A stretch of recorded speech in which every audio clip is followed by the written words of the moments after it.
ሰላም ጤና ስጥልን ውድ ሪፖርተር ተከታታዮች የሰዓቱን ዜናዎች ቀጥዬ ያሰማችኋለሁ። በቅድሚያም አርዕስተ ዜና። በምክክር ሂደቱ በተቻለ መጠን 100% ስምምነት ላይ ለመድረስ ጥረት ይደረጋል ሲሉ ዋና ኮሚሽነሩ ተናግረዋል። በህወሓትና በፌዴራል መንግስት መካከል ሊከሰት የሚችለው አዲስ ጦርነት የሀገሪቱን የህልውና ስጋት የሚያባብስ መሆኑን መኢአድ ገልጿል። ሌሎችንም ይዘናል። አብራችሁን ቆዩ። በምክክር ሂደቱ በተቻለ መጠን 100% ስምምነት ላይ ለመድረስ ጥረት ይደረጋል ሲሉ ዋና ኮሚሽነሩ ተናገሩ። ይህ ካልተቻለ ከ75% በላይ ስምምነት እንዲኖር ይሰራል ተብሏል።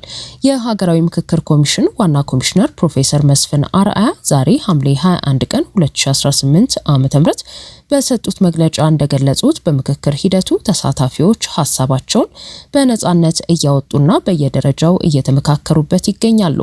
የዚሁ ሂደት አካል የሆነው የሀገራዊ ምክክር ጉባኤ ስልታዊ የቡድን ውይይት ነገ የሚጀምር ሲሆን አጀንዳዎችም በዚህ መድረክ ላይ በስፋት የሚብላሉ ይሆናል ብለዋል። ስልታዊ ቡድን የሚባለው ከሁሉም ተመካካሪዎች የተውጣጣና በ250 ተመካካሪዎች የተዋቀረ ሲሆን እያንዳንዳቸው 250 አባላት ባሏቸው 16 ስልታዊ ቡድኖች ተመካካሪዎች ያነሷቸውን ሀሳቦች የማጠናከር ስራ እየተከናወነ ይገኛል ብለዋል። ዋና ኮሚሽነሩ አክለው እንዳረጋገጡት እስካሁን ባለው ሂደት የሀሳቦች መቀራረብ እንጂ ውሳኔ ላይ የተደረሰበት አጀንዳ የለም። በምክክር መድረኩ የሁሉንም ሀሳብ በእኩልነት የማስተናገድ ስራ እየተሰራ ይገኛል ያሉት ዋና ኮሚሽነሩ በውይይቱም ወቅት ትንንሽ ቁጥር ያላቸው አካላት ብዙ ቁጥር ካላቸው ተሳታፊዎች ጋር እኩል ሆነው እንዲወያዩና መስማማት ላይ እንዲደርሱ ባለድርሻ አካላት በውሳኔ አሰጣጥ ሂደት ላይ በሌሎች አካላት ላይ ተጽዕኖ እንዳያሳድሩ አስፈላጊው ጥበቃ እየተደረገ እንዲሁም በእያንዳንዱ ጉዳይ ላይ እያንዳንዱ ተሳታፊ የተናገረውና የተደረሰበት ሀሳብ ለወደፊት ውሳኔም ሆነ ለታሪክ በጥንቃቄ እየተሰነደ ይገኛል ብለዋል። ፕሮፌሰር መስፍን በመግለጫቸው እንደተናገሩት ተሳታፊዎች ለዘመናት ይዘዋቸው የመጡትን የተለያዩ ጥያቄዎችና ሀሳቦች ወደ መድረኩ ይዘው የሚመጡ በመሆኑ በሂደቱ ውስጥ ቁጣ፣ ማኩረፍና የመለያየት ስሜቶች ማጋጠማቸው ተፈጥሯዊ ነው። እዚህ ጥቃቅን እና የሚቀጥለው ዙር ላይ የሀሳብ መጋጨቶች ይጠበቃሉ ሲሉ ዋና ኮሚሽነሩ ገልጸዋል። በተጨማሪም በምክክር ሂደት ወቅት አላስፈላጊ ችግሮች ከተፈጠሩ ወይንም ቅሬታዎችና ጥያቄዎች ከተነሱ የሀገር ሽማግሌዎችና ሌሎች የተዋቀሩ ቡድኖች ከኮሚሽነሮች ጋር በመሆን ቅሬታዎችን ከስር ከስር የመፍታት ስራዎች እንደሚያከናውኑ ነው የጠቆሙት። ከትናንት ጀምረው ለ250 ቡድን 50ዎቹ እንደገና 5 ሆነው በማቅረብ ላይ ይገኛሉ። ይህ ሂደት እንዲቀላል አይደለም፣ እኔ እንደምናገረው አይደለም።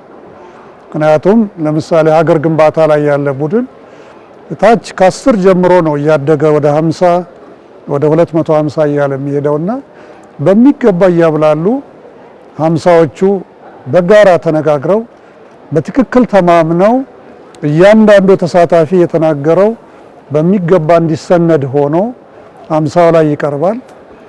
50ው ላይ ቃለ ጉባኤ ያዦች አሉ። በአመካካሪዎቻቸው በኩል ያገኙትን ግብአት በሚገባ ተጠቅመው አምስቱም ለ250 ቡድን ያቀርባሉ። 250ዎቹ በሚገባ እንደገና ከተነጋገሩ በኋላ የሚቀጥለው ፌዝ ወይም የሚቀጥለው ሂደት ወደ 500 መሄድ ነው። እንግዲህ ትናንት 250ዎቹ ላይ ሲቀርቡ ነበሩ። የኔ ሀሳብ በሚገባ እዚህ ላይ ይቀረዋል፣ ይሄ መካተት አለበት፣ ይሄ መግባት አለበት የሚሉ ነገሮች በሚገባ እየታዩ ለ250ዎቹ ከ50ዎቹ የቀረቡት በ5 ቡድኖች የቀረቡት በሙሉ በዛሬው ዕለት በሚገባ እየተጠናቀሩ ነው ያሉት። ስለዚህ ዛሬ ይደርሳል ተብሎ ነበር። ስለዚህ ዛሬ ከሰዓት በኋላ ሙሉ በሙሉ ከተጠናቀቁ በኋላ ነገ ለ250ው 16 ቦታ ላይ ይቀርባሉ። አሁን እየተካሄዱ የሚገኙትን የቡድን ምክክሮች በማጠናቀቅ በሚቀጥለው ሳምንት ወደ ቀጣዩ የምክክር ምዕራፍ እንደሚሸጋገር ዋና ኮሚሽነሩ አስታውቀዋል። ይህም ምዕራፍ ተመካካሪዎች ወደ 500 በመሆን ሰፊ ምክክር የሚያደርጉበት ደረጃ እንደሚሆን ተገልጿል። በህወሓትና በፌዴራል መንግስት መካከል ሊከሰት የሚችለው አዲስ ጦርነት የሀገሪቱን የህልውና ስጋት የሚያባብስ መሆኑን መኢአድ ገለጸ። የመላው ኢትዮጵያ አንድነት ድርጅት ዛሬ ሐምሌ 21 ቀን 2018 ዓ.ም የህዝብ ህይወትና ክብር ይጠበቅ በማለት ባሰራጨው መግለጫ በሀገሪቱ የቀጠሉ ማንነት ተኮር ጥቃቶች፣ የሰብአዊ መብት ጥሰቶችና የህግ የበላይነት መጓደል አስከፊ ሁኔታ መፍጠሩን ገልጸዋል። የብሔሮችና ብሔረሰቦች መብት ለማስጠበቅ በሚል ህገ መንግስታዊ ሽፋን ተሰጥቶት የቆየ አካሄድ ሀገር እንዲቀጥል መሰረት የሆኑትን ማህበራዊ እሴቶችን በማሳሳትና የሐሰት ትርክትን በመዝራት ሀገራዊ ህልውናችንን ለከፍተኛ አደጋ ዳርጎታል ሲልም መኢአድ በመግለጫው አስፍሯል። ባለፉት 50 ዓመታት ውስጥ በተፈጠሩ ፖለቲካዊና ማህበራዊ ቀውሶች ምክንያት መተኪያ የሌላቸው ብዙ ዜጎች ህይወታቸውን እንዳጡ፣ እንደተፈናቀሉ፣ ንብረታቸው እንደወደመ፣ ከሀገር እንደተሰደዱ፣ በህግና በመብት ጥበቃ ላይ ከባድ ፈተናዎች እንደተፈጠሩ ገልጾ የፖለቲካ ልዩነቶች፣ የስልጣን ውድድሮችና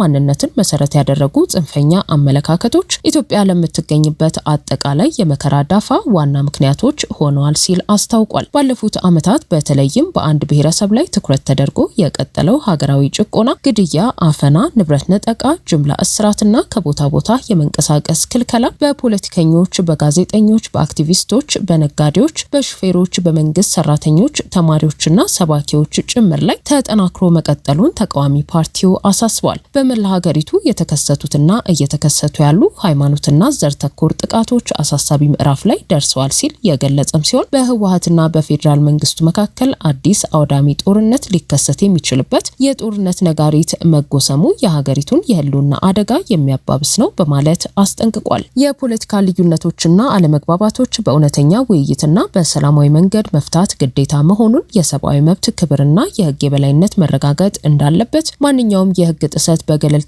አካል መመርመሩ የማይቀር በመሆኑ ከወዲሁ ተጠያቂነትን ማስፈንና ተጎጂዎች ፍትህ እንዲያገኙ መደረግ አለበት ሲልም መኢአድ በመግለጫው ጠቁሟል። በህግ ፊት ሁሉም ዜጎች፣ ተቋማትና የመንግስት አካላት በእኩልነት መታየት አለባቸው ያለው ፓርቲው ዘላቂው መፍትሄ እውነተኛና አካታች ብሔራዊ ምክክር፣ ነጻና ገለልተኛ የፍትህ ስርዓት፣ በተጎጂዎች ላይ ፍትህና እርቅን ማረጋገጥ እንዲሁም የሁሉንም ዜጎች እኩል ክብር በማስከበር ብቻ ነው ብለዋል። ዓለም አቀፍ ማህበረሰብም እየተፈጸሙ ባሉ ጥቃቶች ጉዳት አድራሽ አካላት ላይ ያለ ወገንተኝነት ተጠያቂነት እንዲረጋገጥ የበኩሉን ሚና እንዲጫወት ተጠይቋል።